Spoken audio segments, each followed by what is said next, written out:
So will high-end audio continue to exist, continue to thrive? High-end audio, in this case, high-end audio slash audiophile, right? Is there a future? And this really came about because a friend of mine, he has a 13-year-old son, and he says to me, will it be around for my kid? You know, meaning in 10 years or something. And I said, of course it will. But it set me thinking. It set up this video for me because in what form? It is changing. It is an evolving standard. It is going through some it's going through some tough times right now. But on the other hand, 2020 was a good year for a lot of companies. I mean, one guy who has a chain of stores in Europe told me that his sales were up 2020 like 50% over a year ago. So, and that was even in brick and mortar stores. But a lot of companies are telling me they're having great years. I mean, the economy, you know, for a lot of people are out of work. It's an awful time. I'm not trying to ignore that. For a lot of people in New York City, tourism is basically not an event here. Restaurants, it's awful. Musicians, obviously, bad times. And hopefully 2020 will start to get back on track. But this is the future. I don't mean like 2021. I mean the future.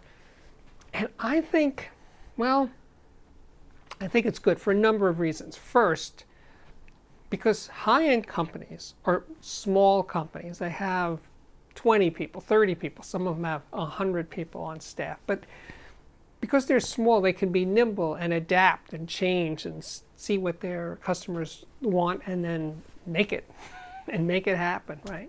But I think high-end companies just have a more direct person-to-person connection with their customers. It is a more human scale. It's not a lot of layers of management and bureaucracy in the way. They know what their customers want. They relate. So one of the guys I talked to, Ben Carter from U-Turn Audio. Now, I met Ben over the phone in 2012 when he had a Kickstarter to start U-Turn Audio. And he was going to make a turntable in the United States. That was his idea. And I was really impressed with Ben and his partners, and their Kickstarter came to fruition, and they started the company, and they had, a little tough time in the beginning. Once they got rolling, they're up there. And now they've made a huge, he told me the number of turntables. I don't think I can reveal it, but I was very impressed with how many turntables they've made in these basically 7 years since they started production. They're made in the US turntables with prices starting at $179. Now this is an original design. It's not a project turntable that's rebadged as a U-turn.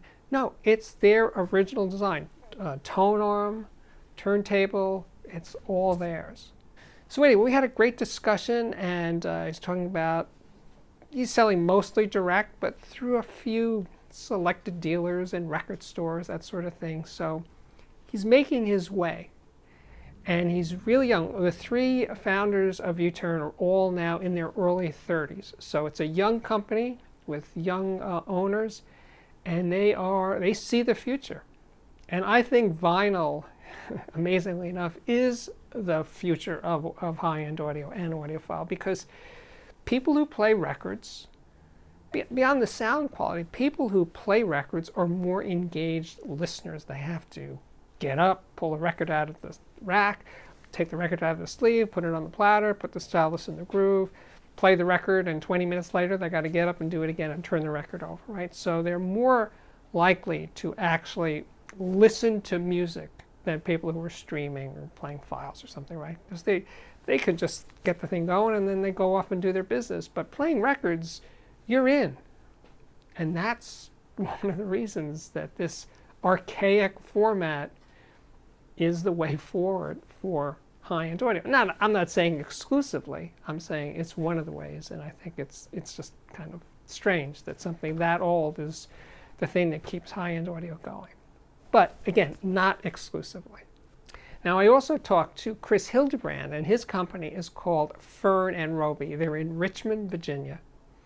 And he actually has two companies. Another one's called Tektronix, and they're a contract company. They build metal parts for different companies and stuff.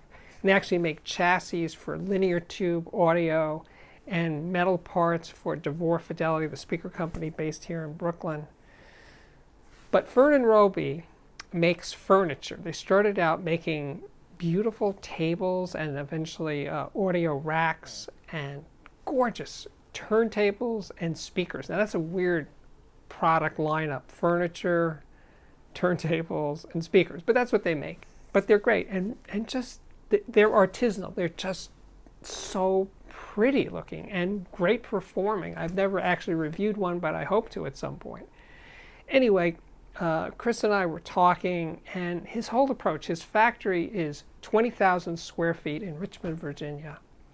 And he's very proud of his lathes and his technology, but he seems to be very connected to his workers and making sure that he can keep this thing moving forward and paying his workers a fair wage and giving them benefits.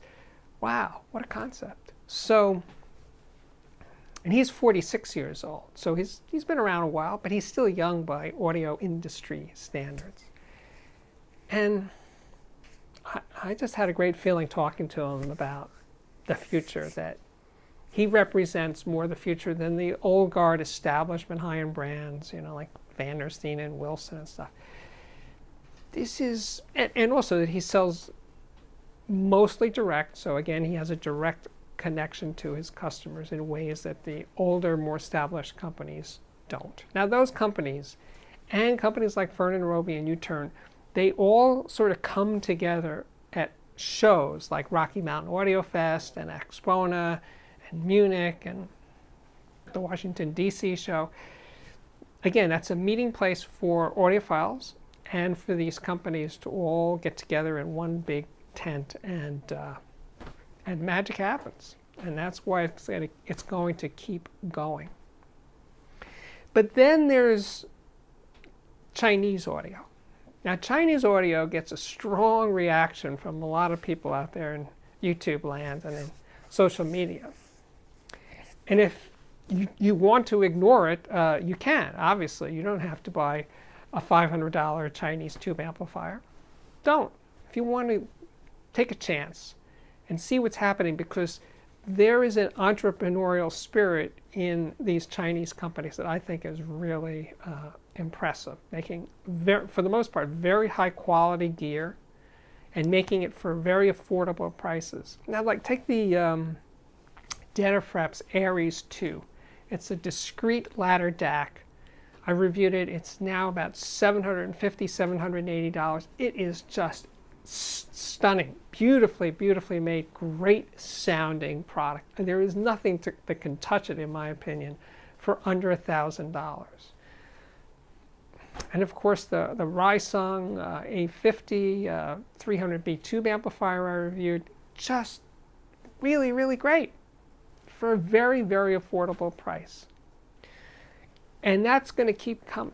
They're going to keep coming. These Chinese companies are going to keep making good stuff and making it for prices that are, well, just more affordable, easier to get than Western companies, because they can. If that bothers you, don't buy it. And if you if you want to try, you should. I don't think it's more complicated than that. But ultimately, competition is good. And that's one of the things that's going to keep high-end audio moving forward. And I am truly excited about that. So the answer to the original question is, will high-end audio survive / audiophile gear? Absolutely. And that's makes me very happy. I want to know what you guys think. Where are we going, and is this the right way? And maybe you don't think that high-end audio can survive. Maybe it's too elitist. Maybe it's not. It's just going to fall away because everything's going to become a commodity, and you can buy better sounding stuff for less from giant corporations. That could happen too. I'm not so sure about that, but maybe. Anyway, your comments are definitely welcome. My name is Steve Guttenberg, and this is the Audiophiliac Daily Show. If you like what I do, please subscribe to this YouTube channel. If you have already subscribed, thank you so much for doing that. You could also check out the Patreon at patreon.com/audiophiliac. There's a link to that in the description. And what else is there? Well, we always got these things, these playlists. We have playlists for speaker reviews, over 100 of them right now. Electronics reviews, headphone reviews, music reviews, lots and lots of those. And interviews.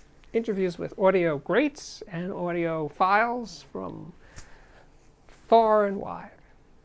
Anyway, I think my work here is at last complete, so thank you again for watching, and I really do hope to see you back here again very, very soon. Bye-bye.